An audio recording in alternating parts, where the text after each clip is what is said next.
Jaipur via Kota.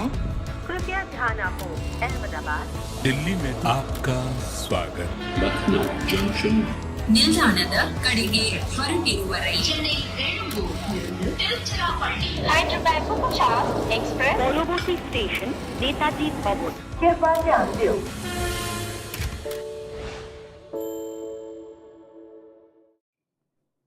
It's the IPL's 15th birthday and that was one exciting party. Well, Hyderabad got the cake, but MI cut it and ate it all up. Welcome back to Cricbuzz Live. I'm Saiyami Kher. I have Lisa, who's awake and raring to go, and Shaun Pollock, and Tendulkar got it home for MI. Doesn't that sound very good? Lisa, how does that feel? More importantly, how do you feel? Like last over, I wish we had a camera on you and were able to show everyone.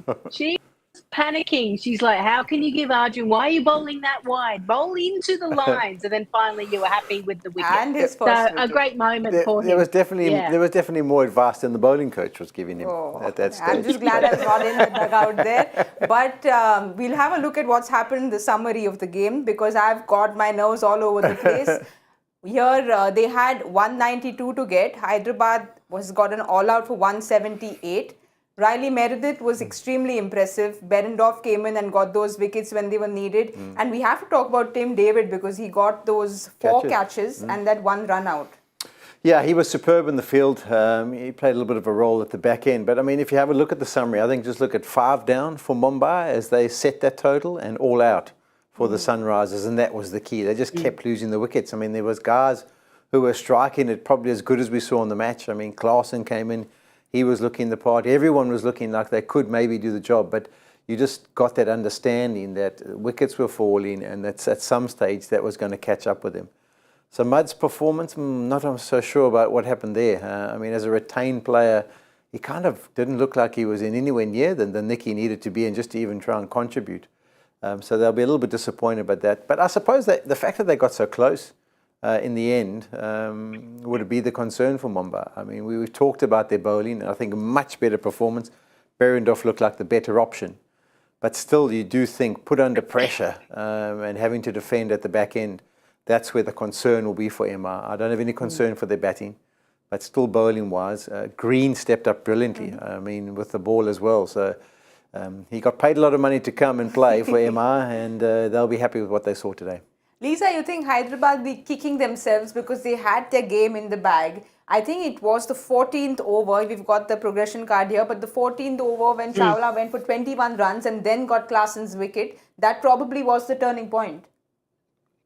Yeah. Wickets at the back end were certainly going to hurt them. And also, I think even at the start as well, even though the power play was okay, when you lose Harry Brooks and Tripathi as well, like probably Brooks more so because he's the aggressor. Mayank Agarwal was also trying to feel his way kind of through his innings. But yeah, that period from, like you said, the 14th over, they just lost clumps of wickets. And that's what really hurts them. I thought Marco Jansen looked really good. And like Polly said, everyone kind of got out there and they were striking the ball nicely, but no one said, right, I'm putting my hand up today and I'm going to get the job done.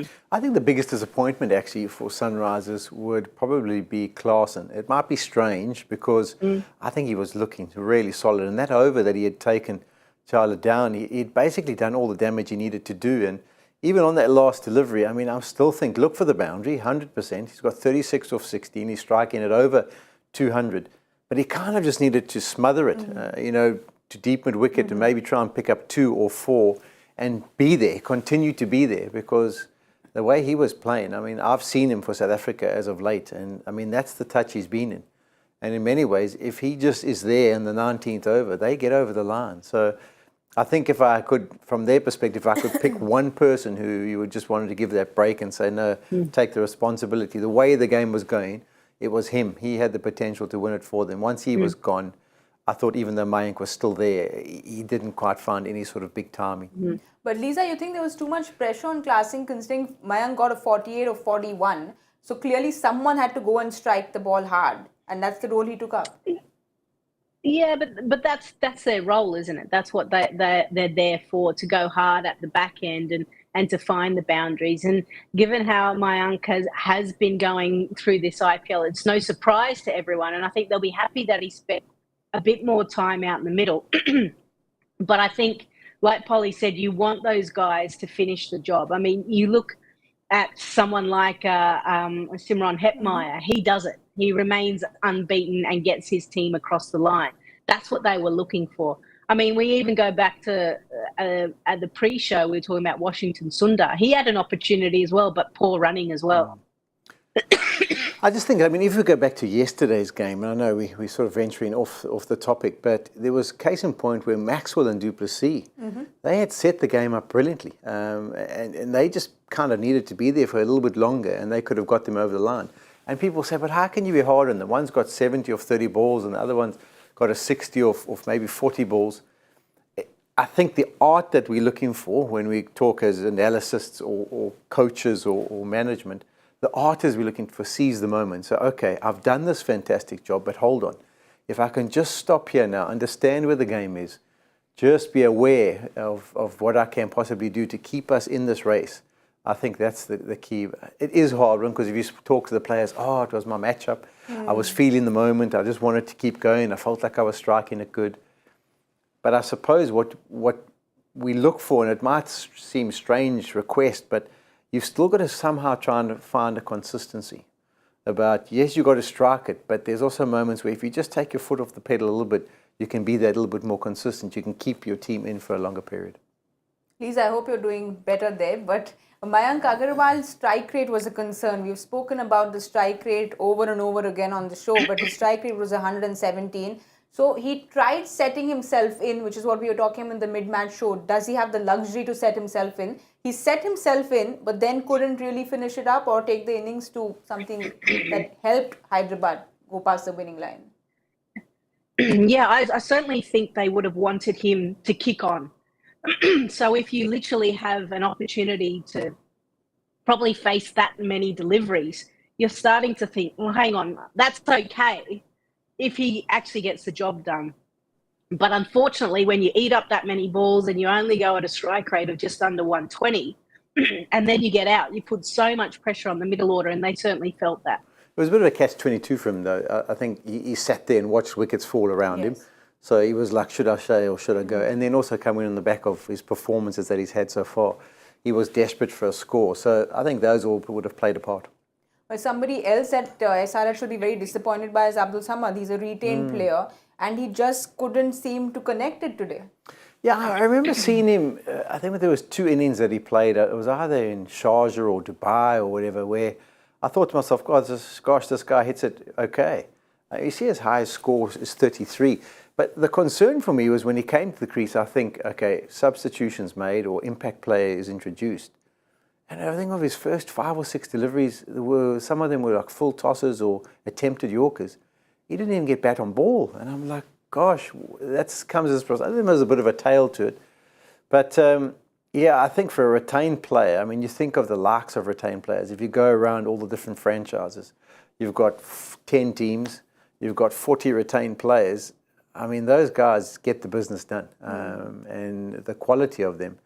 So as a guy, I mean, you look at the management, you think to yourself, well, if you've retained him, you must see something about him where you feel that he can play a massive part. So I think personally he'll be disappointed with what he managed to get up to today.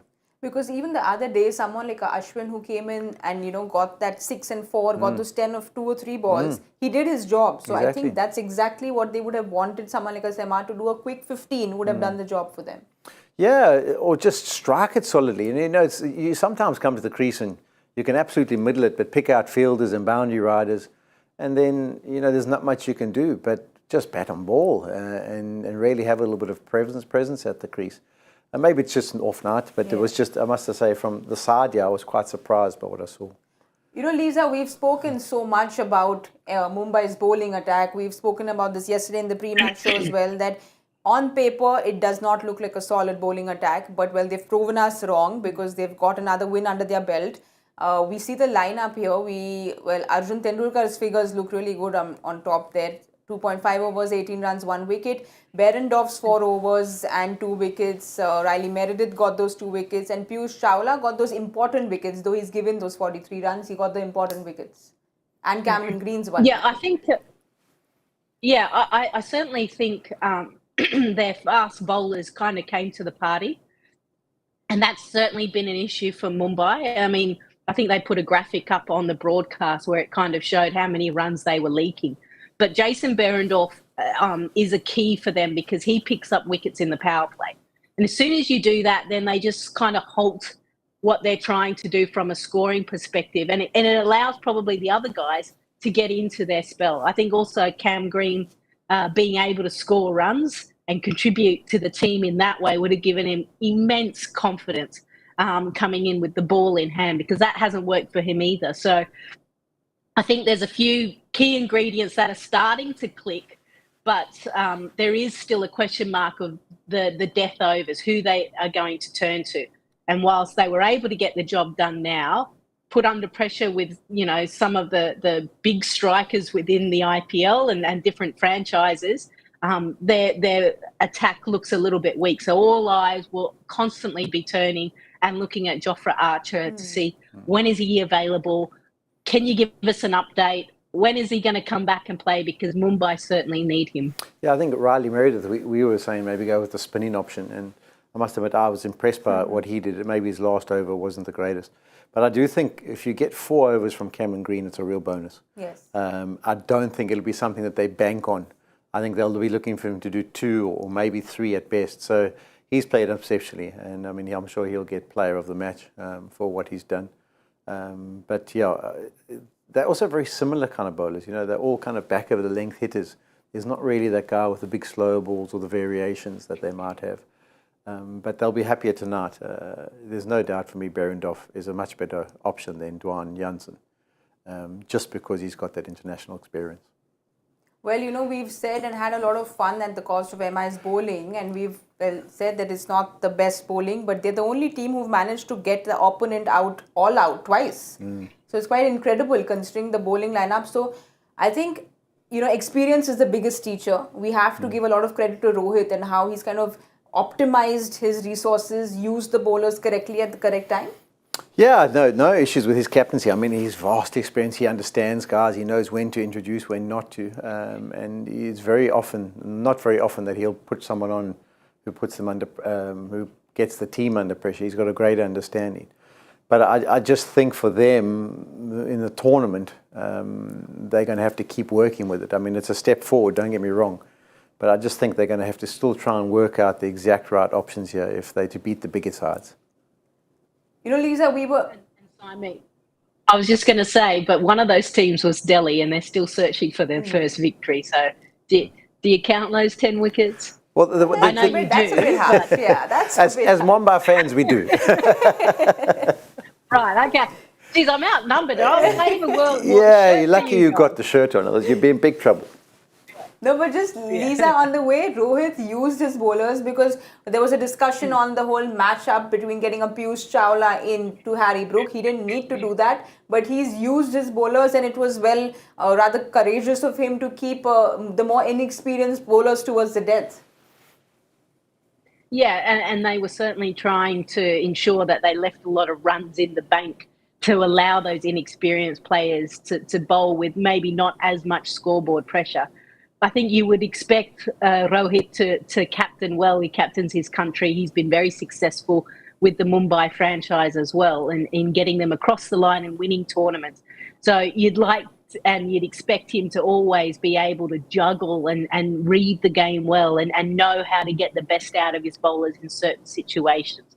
So, you know, for me, he continues to do that, which is a good thing because you want the guys at the top to keep excelling in that area. So he's just had to work probably extra harder than he normally would, because he normally relies on Jasprit Bumrah or Jofra Archer or someone he can throw the ball to, which, as Polly says, is a banker, whereas he's having to create other bankers now. And that takes a little bit of time to figure out because you try different players in different situations and then you get a feel for that they're not quite comfortable in that position or in that role. I'll use them somewhere else.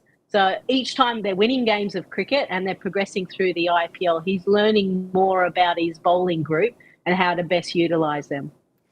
All right, so this now I want to put a disclaimer out, a big bold disclaimer, that this is not about me and my emotions I have for that surname, but it's, I knew there's going to be laughter, in the studio, but well, we have to speak about what has happened today, because when you see an Arjun Tendulkar get his first wicket, of course, I'm a big fan, but it's not about me. I was going through my Twitter. It's completely gone crazy. Our producer's father has written to him saying, wow, this is such an emotional moment. So it's just a feeling for an Indian. It's a very proud feeling for an Indian to see a Tendulkar finally get off the mark with his bowling and, well, hoping for a bright future for Arjun.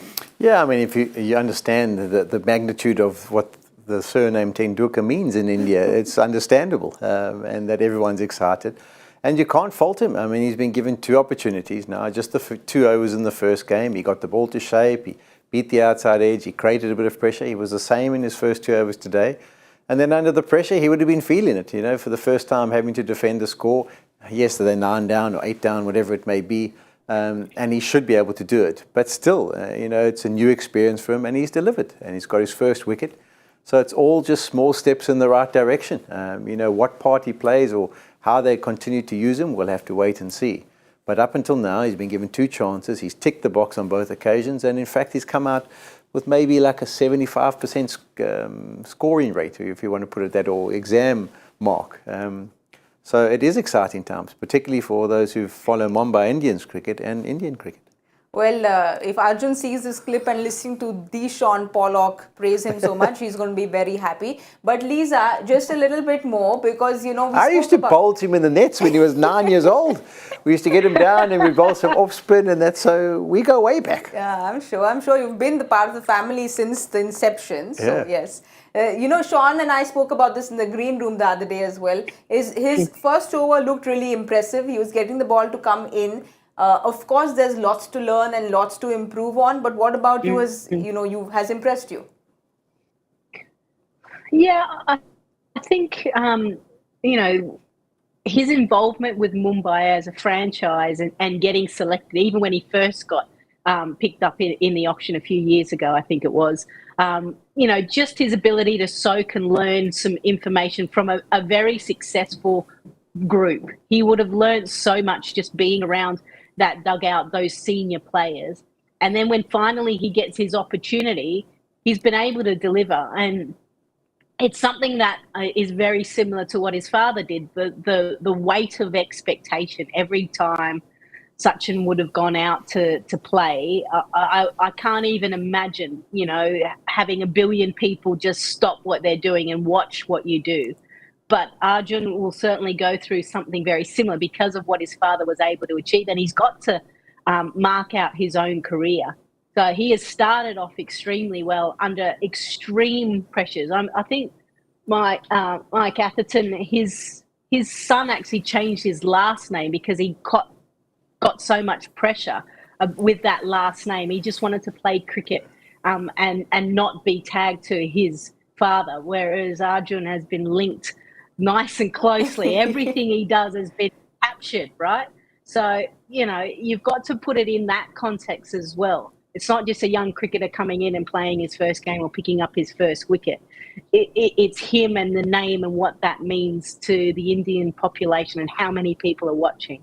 All right, it's good news for Mumbai Indians and Indians at large. Let's have a look at what's happening in the points table, because MI has won their 3rd game on the trot, and this is the first time it's happened since 2020. So MI have picked that point and they're up at number 6. Shaun, that middle order is really crowded there, isn't it?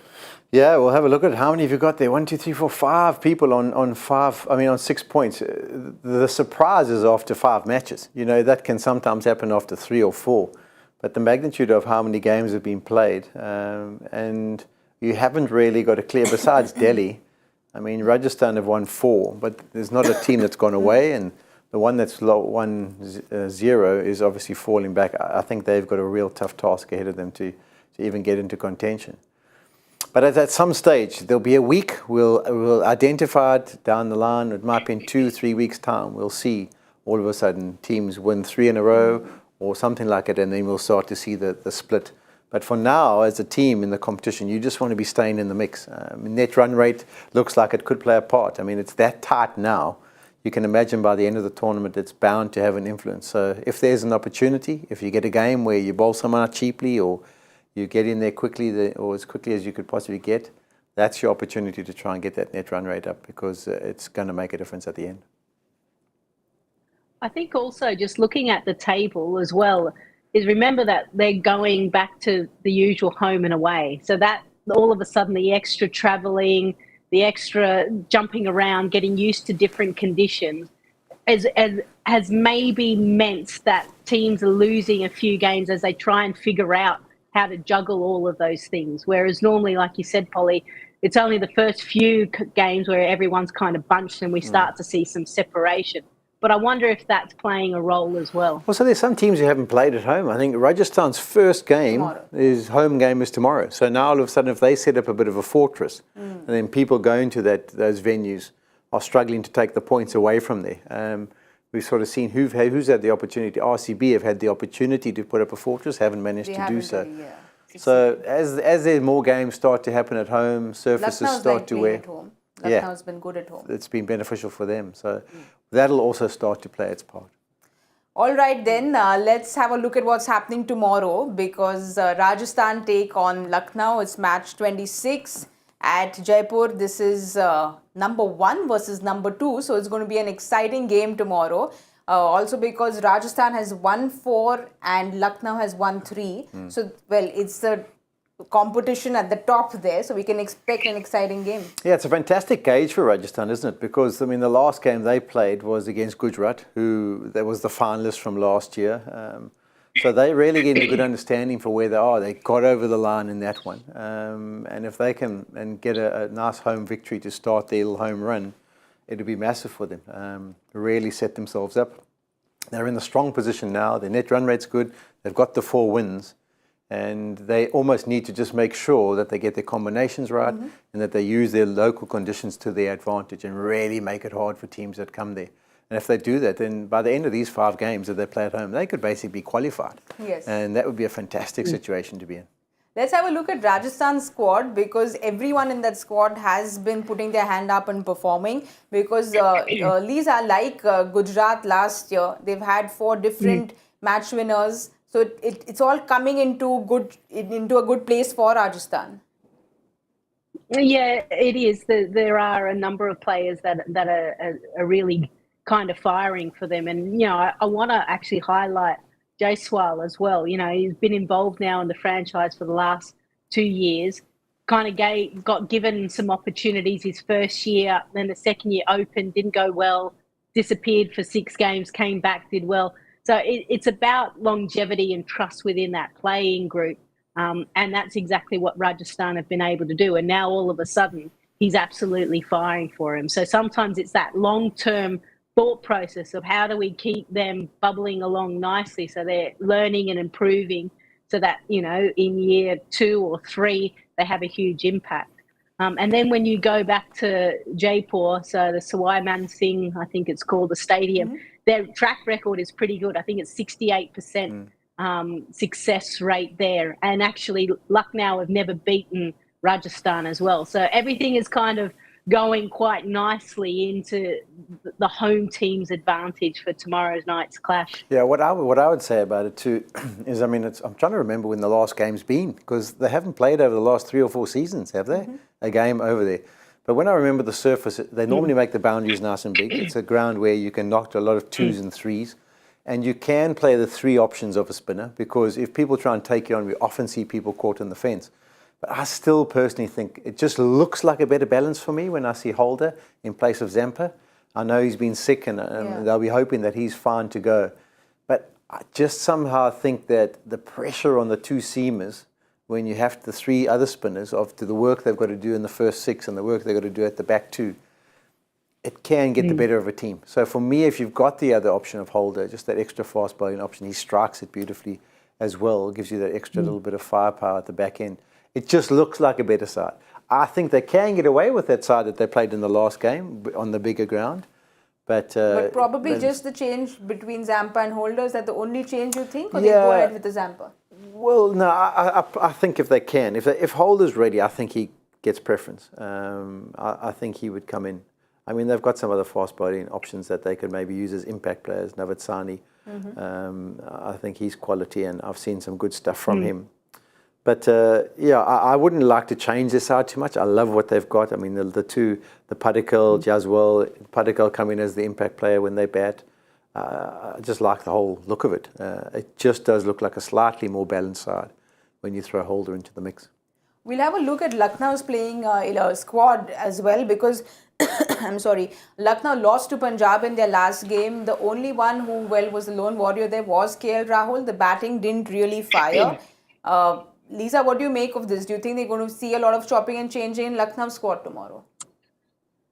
I don't think a lot of chopping and changing, because remember, they're sitting number 2 on the table. So things have been going fairly okay. And, you know, we start to see teams start to settle down now after probably 3 or 4 games where they feel comfortable with the playing 11. I mean, I still have question marks around Quinton de Kock and why he hasn't been given almost the first preference. I know that Kyle Mayers has been going really well for them, but he's probably tapered off slightly in his last few performances. Unless they're going to use him from a bowling perspective, then he can add another value. And it looks like if he does, he almost bowls within the first few overs of the power play. You almost kind of hurry through, get that first over done and dusted. But I just think someone like Quinny's striking ability and what he can do, I'm still scratching my head. Yeah, I'm glad that came from you first. Otherwise, I would have seemed like a biased South African. That's why I'm glad the question went there first. I think it's time. I think it's time. What we've seen from Quinton over the years, you know, he's been a big player. I mean, I'm not saying he's been as big as someone like, I don't know, Chris Gale or whatever it may be, but there's been enough there to create a bit of fear factor around him. And I think Myers did a good job. I mean, he took his opportunity. You can't fault him for that. But I just think for the rest of the tournament, I think it might just be time to say, okay, Quinny, back into the mix. Well, the South African you has spoken, hasn't it? But no, but I'm saying if yes. you're worldwide, I mean, worldwide, people would be very surprised if you had to give them a selection panel, whoever you go into, any fantasy game or anything around the world, and you said you've got these 2. I think generally around the world, most people from what they've seen from Quinton de Kock would say, world class, absolutely ahead of world class Myers. player. I was just trying to get back to the. I just don't want to seem biased. I just don't want to seem biased like I'm looking after the South Africans. But we're a little surprised that Bishnoi was not used completely the other day in the bowling. Maybe not optimized there. The bowling was not really optimized. Yeah, the one thing I've always noticed about him is I don't think he's as comfortable. I would love to actually see the stats of him towards left-handers. And he's not a guy who's really comfortable coming around the wicket. He still tends to stay over. And what he does often up is he just slides it across and the left-handers can open it up. So from a captaincy perspective, you often get this gut feel about, I'm not too sure. Right-hand is brilliant because on that angle, if it turns, it beats the outside edge. If it doesn't, it tucks them up for room. And it targets the stumps, targets the pads. But the situation where he didn't finish, there was quite a few left-handers at the crease at that time. And that may have played its part. I've always liked him. I love the energy. I love the pace that he bowls at. But I'll be interested. Maybe for the show tomorrow. I'm on air tomorrow. So maybe for the show tomorrow, I'll have a look. I'll have a look and see what he does to left-handers. And that could be his only Achilles heel. Okay, Lisa. So one player from each team that you have to pick for tomorrow. Who's it going to be? I'm going to go Joss Butler. I just think he's been quiet. I mean, I think player of the match performance in the first game, but I think he's due for a big one. We haven't seen what we saw last year just yet, so I think it's due. Polly, you can go for the next Rajasthan player. My Rajasthan player. Lisa is prepped because Joss Butler loves playing in Jaipur. So her notes are all ready and she's prepped. Joss Butler loves playing the RPL. Never mind anything else. Okay, I'm going. An email has been sent, so I'm going to see what impact bringing Jason Holder back has. Ooh. There we go. I'll throw that one in for you. And what? Jeez, I like that. And then Quinton de Kock, because the email's been sent to them as well. I was going to say Quinton. I got in there before you. We can all hope that Quinton de Kock comes in and has a great game tomorrow. But if you'll have to look at who the advantage is towards which team, who would you all go with? I'm going Rajasthan. You just get the feeling, Yeah, I'd have to go the same. especially after that last victory and going home. There's always a good vibe. You know what it's like coming home? It's the same in the cricket fraternity when you get to that home ground. And I also will find out, I don't know if anyone can throw it in our ears here. When last did they play a game in Jaipur? Yeah, I don't know how many years It's got to be, been. I mean, because you think there was Dubai. 2019 is what I'd imagine, is what I can think of. So it's a real 4 homecoming. years ago. If you're talking about parties at the RPL, there's going to be a massive party there tomorrow with them all coming back and them allowed to go and watch live cricket at the stadium again. All right, it's going to be an exciting day tomorrow, but we have to answer the question that we asked you all earlier in the day, the joy factor question of the day, and let's see who's got the answers. Yeah, you've got to give us the answer, and then we'll give you the reason as to why the list, because I have no idea what the list's all about, first of all. So, Yes. Hey, Lisa, any clue there? No. even if you give me the name, I still won't be able to tell A you. duck or something. Yeah, no idea. So, Come on, tell us. Player of the match. Well, it's Brendan McCullum. He was the player of the match in the league's first ever game on the 18th of April 2008. so obviously those other Right, people in their okay. first games that they played, they got players of the match. Yeah. It's a very complicated question. It wasn't a tough one. I it's just a really thought I complicated- was close with the duck. Yeah. No, duck was far away. Clearly. We had one question. I'm starting to think like him a little bit. Come on. We had one question where I was the answer. That's the only one I've ever got right. And you kept the straight face, which you should be given an award It's for. like, well, it's like, yeah, well, I knew that one, but this joy, I don't know. But it's been an exciting day. It's been Who was our winner? Did we see our winner? Oh, our winner. We didn't. I'm so sorry. We didn't talk about our winner. Oh. It's Mr. Sinha who's won. Well done, Ronak Sinha, because I don't think we've seen this name before. So clearly, Mr. Joy Bhattacharya is getting more and more fans coming in. It's his next door neighbour. Yeah, It's Joy's next door neighbour. Well, next door neighbour, Ronak Sinha, congratulations. Keep the answers coming. Thank you so much, Lisa, for staying up and being there with us on screen and in spirit and in blue. It's always nice to have you, but it's nicer to have you in the studio. What time's it there, Lise? It's 4:30 a.m. Oh, okay, dear. you can go to bed now. Oh, well, we should Okay, really let thanks, her go.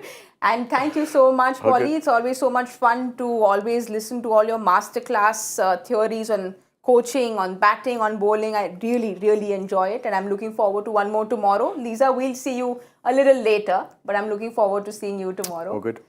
Well, thank you so much for joining us. It was a, really happy birthday for the IPL, for the Tendulkars, for the Mumbai Indians. We'll see you tomorrow, so don't forget to join us at 7 p.m. Good night and goodbye. Jaipur via Kota. कृपया ध्यान आपको अहमदाबाद दिल्ली में आपका स्वागत Lucknow Junction. ನಿಲ್ದಾಣದ ಕಡೆಗೆ ಹೊರಟಿರುವವರೈ Hyderabad Superfast Express পরবর্তী station Netaji ভবন। कृपया ध्यान दो